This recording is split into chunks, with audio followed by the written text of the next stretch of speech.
Dites-nous un peu comment est né ce partenariat, parce que visiblement vous êtes fan de Nancy depuis fort longtemps.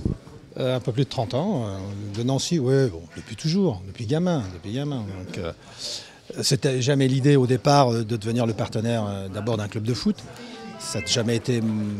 Enfin, on n'a pas ce besoin-là d'abord parce qu'on ne touche pas à ce public-là, on ne touche pas le particulier du tout, on touche que du professionnel. La vraie raison, je pense que c'est la rencontre avec Jacques. Je le connaissais indirectement, mais pas comme ça, et l'homme m'a beaucoup touché dans tous les sens du terme. Et j'ai eu une discussion avec mon service marketing parce que j'avais un peu de mal à comprendre, vous pouvez imaginer. En général, c'est pas là-dessus notre com, elle n'est pas là du tout. Et puis, on a trouvé l'idée intéressante. Les échanges étaient plutôt fructueux chez nous, les gens ont plutôt poussé pour, alors que j'étais convaincu qu'ils allaient pousser contre. Et puis, on a décidé de finaliser le projet, et je trouve que l'idée est bien. Alors que Nancy ne soit pas dans la meilleure position aujourd'hui, ce que ça nous a fait réfléchir, pas plus que ça. Vous êtes à Grenoble, le lien entre Grenoble et Nancy, vous l'aviez gardé malgré la distance. Vous êtes visiblement, d'après ce qu'on m'a dit, d'après ce que mon petit doigt m'a rapporté, vous suivez tout ce qui se dit, tout ce qui s'écrit sur l'AS Nancy-Lorraine malgré la distance.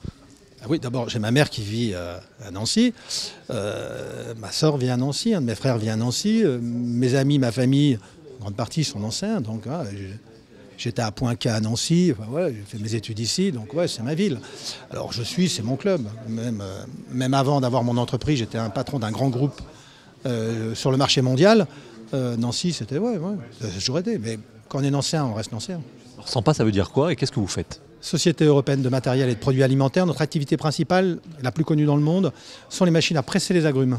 Celles qui prennent un fruit, qui le pressent en quelques secondes. Vous pouvez l'avoir en verre, le jus, mais la plupart du temps plutôt vendu en bouteille. Est-ce que vous avez, dans votre contrat que vous avez signé, on ne l'a pas regardé de près, est-ce qu'il y a une option pour l'année prochaine au cas où vous engagez comment ? Alors on a un engagement ferme sur 6 mois et on a pris un engagement optionnel sur les 12 mois suivants qu'on peut valider ou ne pas valider au mois de juin. Mais je pense qu'on le validera, quelle que soit la situation. Comme l'a dit Jacques, on fonctionne avec le cœur.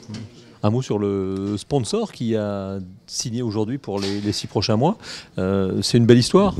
Oui, je suis très heureux d'avoir fait signer Pascal Fauché, qui dirige une belle entreprise à Grenoble, mais qui était nancéen de cœur, qui est né à Nancy et qui a vécu à Nancy pendant 25 ans. Aujourd'hui, il est près de ses 60 ans et il n'a jamais oublié Nancy. Il a toujours suivi Nancy de près ou de loin. J'ai une petite anecdote d'ailleurs, puisque il a plusieurs voitures et ses plaques d'immatriculation sont ornées du logo de l'ASNL, pas seulement en autocollant, mais vraiment incrusté dans la plaque d'immatriculation. Donc c'est vraiment un pur, un bon, et je suis très heureux que Pascal Fauché, le patron de Sempa, vienne en tant que sponsor principal sur le maillot pour 6 mois dans un premier temps, mais je ne doute pas qu'il va reconduire pour une année supplémentaire. D'ailleurs, il l'a dit là tout à l'heure en conférence de presse, il s'est pratiquement engagé à nous suivre au moins pendant 18 mois. Alors moi, ça fait 50 ans que je suis supporter de la SNL.